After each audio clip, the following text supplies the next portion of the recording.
Fees are what you pay, and value is what you receive. When it comes to a LIRP, are the fees worth the benefits offered? Well, that's for you to decide, but this video will help you understand what those fees are and what the value proposition is behind that cost.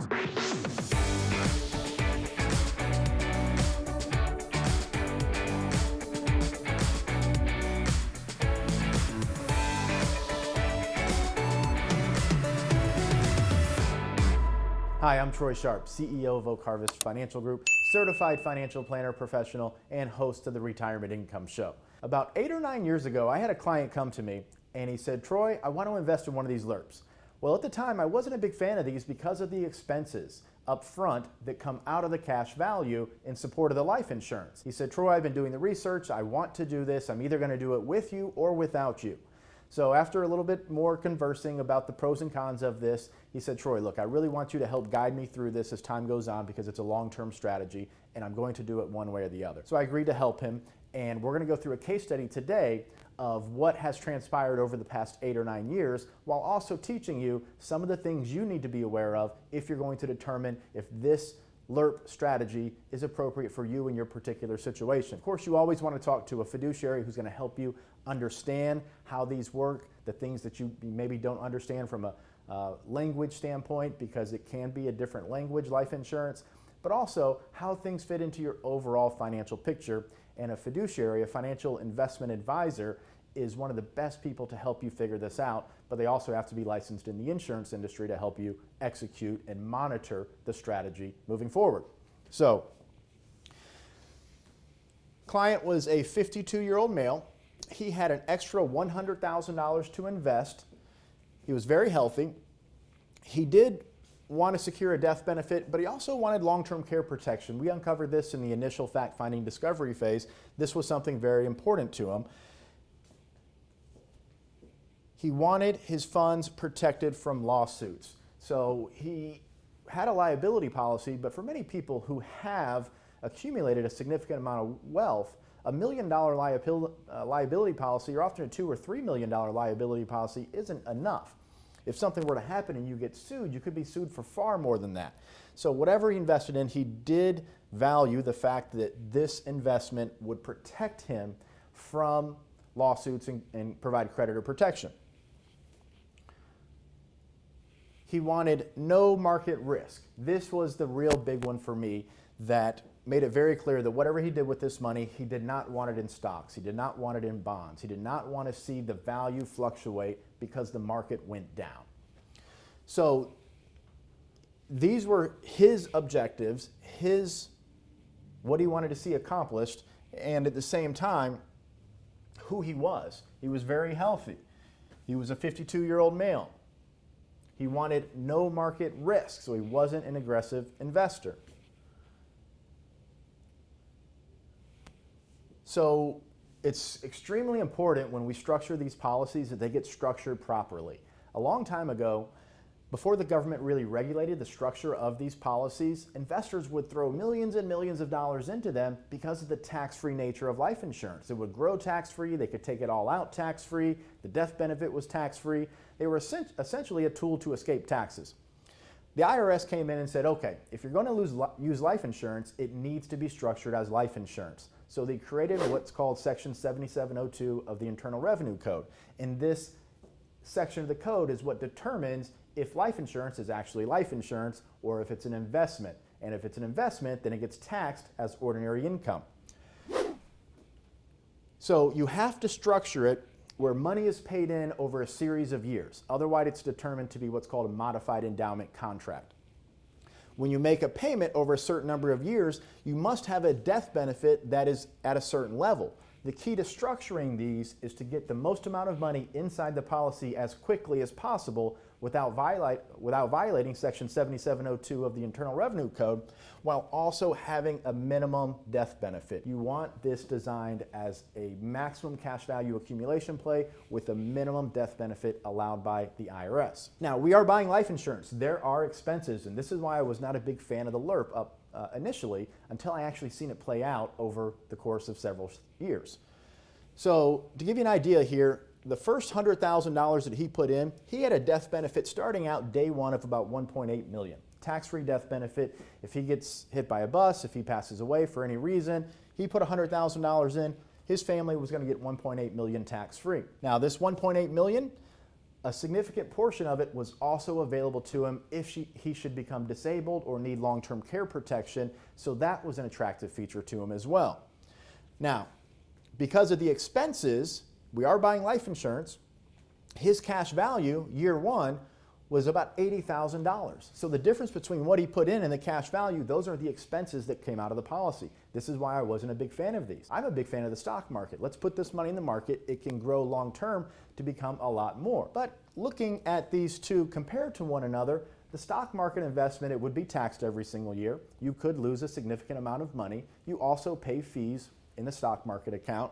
So there are pros and cons to everything. Nothing is inherently good or bad. It's just you need to be aware as a consumer, what are the good parts, what are the bad parts, and then make the determination yourself of does it make sense for you. Now, a couple key things here to really understand. Year one, when he puts $100,000 in and the death benefit is 1.8, technically he's put $100,000 in, so there's only 1.7 million of death benefit. The difference between the premium paid and your death benefit is what we call the corridor. So only about $1.7 million of life insurance if he were to die because he invested $100,000. Now, he's going to earn interest on this $100,000. This is what we call an indexed universal life policy, which means as the market goes up, the interest earned from participating in the market without the market risk gets credited to the policy. Typically, you're going to make anywhere from 0 to about 14 or 15% on most of these policies, somewhere in that range. We're going to assume this policy, for simple computational purposes, earns 10% per year. That's higher than the averages that you should expect to earn in a policy like this, but I want the math to be simple so you understand and I'm able to do it with you as we go through this example. So if he earns 10% on $100,000, that's $10,000 of interest. Not enough to pay for the expenses. So the two things I said I wanted you to remember there is he puts $100,000 in, 1.8 death benefit, there's technically only 1.7 million. So the actual amount of insurance you have is the net between the actual death benefit and the deposit, and the fact that we're earning interest on the amount that's been deposited here is not enough to cover the expenses. Year two comes around. He makes a second $100,000 investment. Now we have $200,000 in there. So now if we earn 10%, we're earning 10% on 200 grand or $20,000 of interest. Also, the death benefit is still 1.8 million, but the net death benefit is now 1.6. So that corridor has shrunk, the actual amount of insurance that has. Why is this important? Because that amount of net insurance is one of the big contributing factors to the expenses inside the policy. So as time goes on, as we get more and more money invested, we're earning more and more interest on these dollars. After 5 years, and we have $500,000 invested, if we earn 10%, we're earning $50,000 in interest. Additionally, the net between the death benefit and the cumulative premium deposited is now about $1.3 million.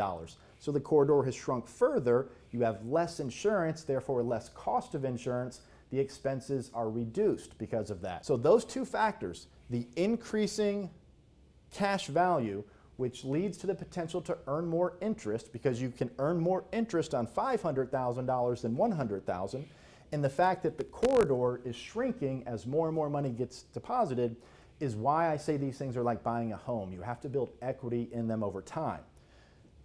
So the goal after, if it's structured on a 5-year period with expenses and earning interest, I typically like to see set the client expectation, and what we try to monitor is we want to see a cash value, that's what CV is, a cash value equal to about what we've invested over the years.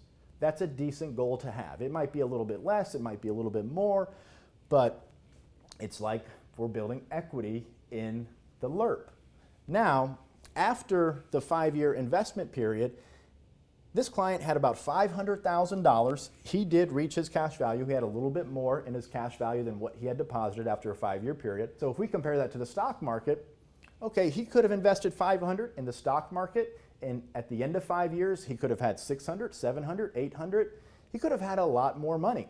He also could have had a lot less. There's a certain amount of uncertainty there with what the stock market is going to do. He did not want that. Because the index universal life policy is protected 100% from market losses, all we have to overcome are the expenses of the policy. Side note here, this is why I do not like variable universal life insurance policies. Variable policies means you actually invest in mutual funds.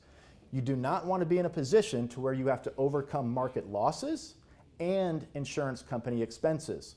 That's a double-edged sword that can cause the cash value to go to zero, and if the value goes to zero, the policy implodes and you lose everything. So that's the big reason why I'm not a fan of variable policies. But the fixed policies, the ones that protect your principal 100% from market losses, could possibly be a viable solution as a tool of an overall retirement plan for you. Now, at the end of the 5-year period, he had about $500,000 there. This now is one giant lump sum of money that's 100% protected from lawsuits, 100% protected from market losses. The insurance costs are very, very small compared to when they started out. He's going to earn somewhere between 0 and 15% on this money, and whenever he goes to take it out, it's all going to be tax-free. It's all going to be tax-free. He'll never pay a single dollar in taxes on withdrawals from this policy through policy loans if managed correctly. So we look, as time goes on here, now he's up to about $750,000. It's been a few years after it's been fully funded, and it's just been sitting there earning interest, earning interest, earning interest in a safe, protected environment, growing tax-free. And if he wants to start taking money out, he can start taking money out to supplement his retirement income. He doesn't need to right now. This was a long-term investment for him. But when he needs to start taking income out, let's say he wants to start taking $50,000 per year, that's going to be a tax-free retirement income for him. So as you can see, there are many different benefits here, from the creditor protection, the lawsuit protection, the principal being safe from market losses, the fact that the money can be taken out tax-free, that he has the death benefit that will go to the family tax-free, long-term care protection as well. So the question then becomes, with that value that's being provided from the LIRP and the fees that are associated with it, and the fact that this is a long-term investment, that's for you to decide if something like this could make sense for your retirement. But if you're understanding of the fees that are associated with it and the value that you get in return, you don't want to commit all of your retirement dollars to this. That's never prudent to do that with any type of investment. But for a portion, it doesn't have to be $100,000 a year for you to get benefit from this. For many of you, it might be $5,000 a year, and it might best be structured over 20 years. It might be $25,000 over 7 years. It might be $10,000 over 10 years. It might be even a lesser or higher number, but the important part is that you structure it based on what makes the most sense for your complete financial picture and also your life insurance needs. So a lot of information here in this video. We're going to continue with this series to talk more about the different choices of how to take income out. There are participating loans, there are what we call wash loans, you can do what we call withdrawals from basis. So several options when it comes to taking withdrawals from these policies. Not all insurance companies are exactly the same, so therefore not all policies are exactly the same, but you need to understand these basic facts if you're looking to add something like this to your plan. So make sure to share this video with a friend or family member, hit the thumbs up if you liked it, hit the subscribe button so you can be notified when we upload new content, and I look forward to continuing this series on LERPs with you in the next video.